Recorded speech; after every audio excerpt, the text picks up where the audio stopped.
नमो आदेश, सिर सदगुरुदेव जी को लख आदेश आदेश आदेश, नौनाथ 84 सीजन को आदेश आदेश आदेश। नाथ संप्रदाय के जो साधु हैं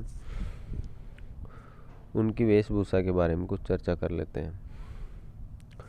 नाथ संप्रदाय के साधुओं को योगी कहा जाता है। पिछले वीडियो में बताया भी था कि नाथ संप्रदाय के जो साधु हैं वो श्वेत वस्त्र, भगवा वस्त्र और काले वस्त्र पहनते हैं। भगवा वस्त्रों में ज़्यादा साधु पाए जाते हैं और श्वेत वस्त्रों में कम और काले वस्त्रों में और भी कम पाए जाते हैं।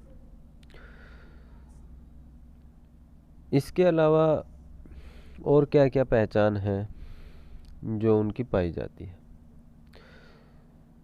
नाथ साधु जो होते हैं वो दो तरह के होते हैं। बाबा गोरक्षनाथ जी को मानने वाले जो साधु हैं उनके कानों में कुंडल होते हैं। इन कुंडलों को पहनने की एक परंपरा है। बाबा मच्छिंद्र नाथ जी को आदिनाथ भगवान शिव के हुक्म से उन्होंने अपने शिष्यों के कानों में कुंडल धारण करवाए। ये जो कानों में कुंडल होते हैं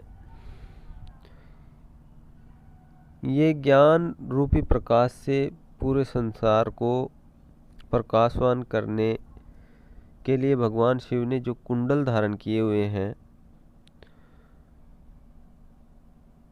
उसी परंपरा से लिए गए हैं। दूसरा, ऐसा भी माना जा रहा है कि भगवान शिव के दर्शन बाबा मच्छिंद्र नाथ जी को हुए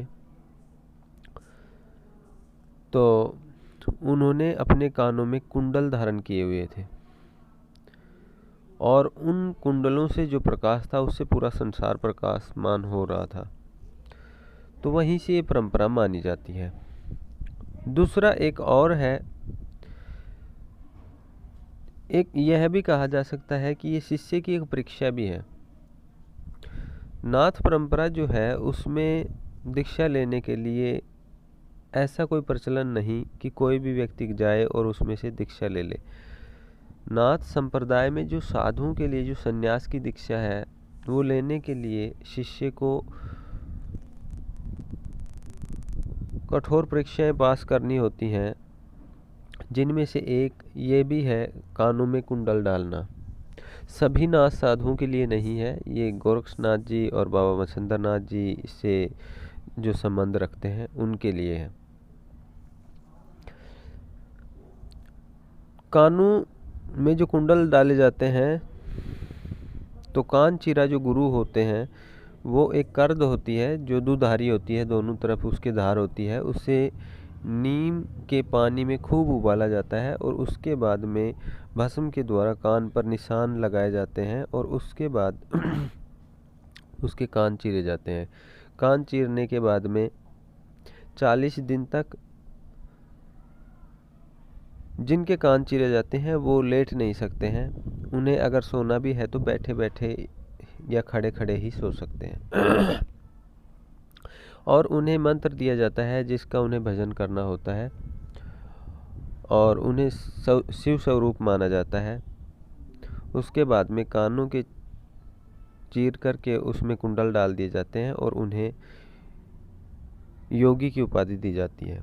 उससे पहले जो साधु होते हैं उन्हें ओघड़ माना जाता है। कानों में जो कुंडल डाले जाते हैं उसके बाद उन्हें दर्शनी साधु कहा जाता है। ये गोरक्षनाथ जी द्वारा चलाई गई एक परंपरा है। दूसरा एक साइंटिफिकल भी कारण बताया जाता है कि कानों को चीरने से जो साधक होता है वो 40 दिन तक मंत्र को लेकर जो साधना करता है तो वो ध्यान एकाग्र हो जाता है। ये हमेशा मानव शरीर की एक विशेषता है कि उसको जहाँ दर्द होता है या जहाँ चोट लग जाती है या जहाँ शरीर में परेशानी होती है, उसका पूरा दिल और दिमाग और सारी कोशिकाएं और पूरे शरीर की चेतना जो है वो एकाग्र हो जाती है उस ओर। तो इसलिए कान चीरने से योगी जो है उसका ध्यान एकाग्र हो जाता है मस्तिष्क की ओर, और मस्तिष्क से दोनों कानों के मध्य 3-3 उंगल और आगे और पीछे से भी 3-3 उंगल, बीच में जो जगह है उसके मध्य में ब्रह्मरंध्र 10वां द्वार कहा गया है। तो वहाँ भजन करते हुए योगी ध्यान रखता है। क्योंकि वो कान जो चीरे जाते हैं उनमें जो वेदना होती है उसके कारण उसका ध्यान एकाग्र रहता है और उससे उसे सिद्धि की प्राप्ति होती है। एक और भी वैज्ञानिक तथ्य माना जाता है कि कान चीरने से यहाँ की जो नसें हैं उनके कटने से साधु के अंदर वासना जो है वो खत्म हो जाती है। दूसरा एक और भी माना जाता है कि कान चीरने के बाद में वो समाज में उसकी एक अलग पहचान हो जाती है और वो उससे महसूस होता है कि मैं कौन हूँ। तो वो हमेशा अपने आप में योगी को ध्यान रहे कि मैं एक योगी हूँ, एक संप्रदाय से जुड़ा हुआ व्यक्ति हूँ और मुझे किस तरीके से चलना चाहिए, समाज में किस तरीके से रहना चाहिए और मुझे क्या करना चाहिए और क्या नहीं करना चाहिए।